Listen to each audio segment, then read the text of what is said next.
السلام علیکم دوستو، میرا نام ہے اسامہ رشید اور آپ لوگ دیکھ رہے ہیں یوٹیوب چینل انفوٹیک ہب۔ کبھی آپ نے سوچا ہے کہ اللہ تعالیٰ نے عربوں سے حکومت کیوں چھین دی تھی اور عثمانی سلطنت کے ہاتھ میں کیوں دے دی تھی؟ کیا یہ صرف ایک سیاسی تبدیلی تھی یا اس کے پیچھے اللہ کا کوئی بڑا منصوبہ تھا؟ آج ہم اپنی ویڈیو میں دیکھیں گے کہ عرب قوم جو کہ ایک وقت میں دنیا پر راج کر رہی تھی کیسے آہستہ آہستہ کمزور ہوتی گئی اور عثمانی سلطنت کا عروج کیسے ہوا۔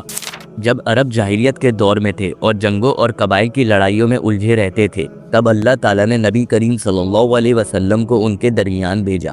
اس وقت عرب ایک دوسرے سے لڑ رہے تھے اور ان کا زیادہ تر وقت اپنے قبیلوں کی جنگوں میں گزر رہا تھا۔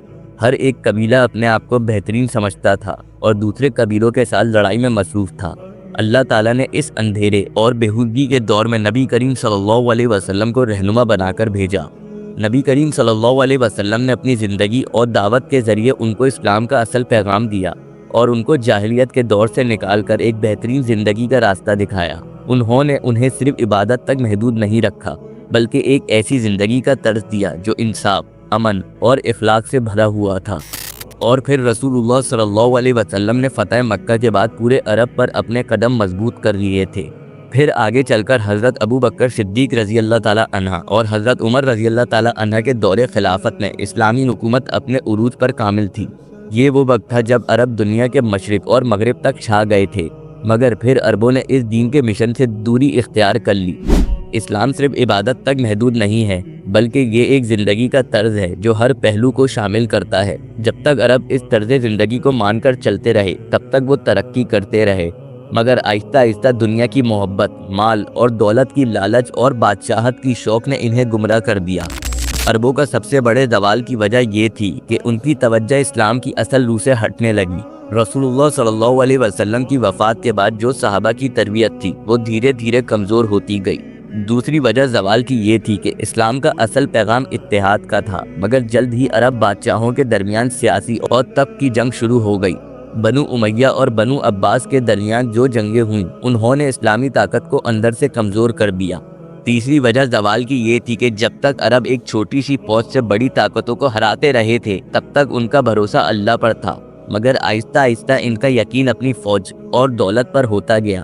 جس دن انہوں نے یہ سمجھا کہ دنیا کے اسباب ان کو ہمیشہ قائم رکھیں گے، اس دن ان کا زوال لکھا جا چکا تھا۔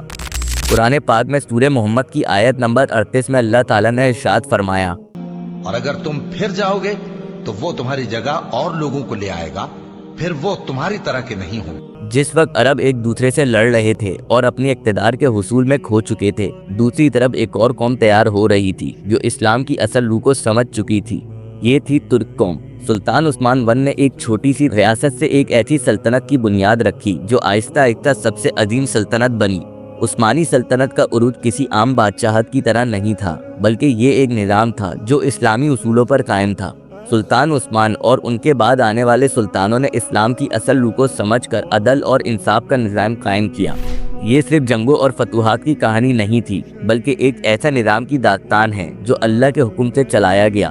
عثمانی حکمران کا سب سے بڑا اثر یہ تھا کہ انہوں نے صرف جنگوں کا سہارا نہیں لیا بلکہ تعلیم، انصاف اور اسلامی شریعت کو اپنی سلطنت کا اصل مرکز بنایا۔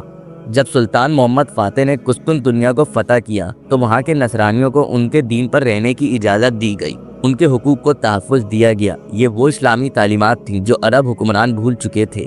عثمانی سلطنت اپنے فتوحات کے ساتھ تعلیم اور علم کا نظام بھی مضبوط کر رہی تھی۔ مدارس قائم کیے گئے جہاں قرآن اور حدیث اسلامی فقہ کے درس دیے جاتے تھے۔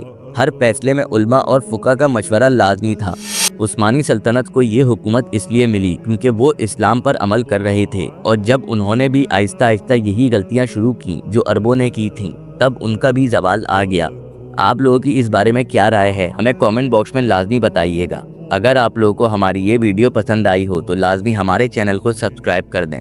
ابھی کے لیے ہمیں دیں اجازت، اپنا بہت سارا خیال رکھیے گا۔ اللہ حافظ۔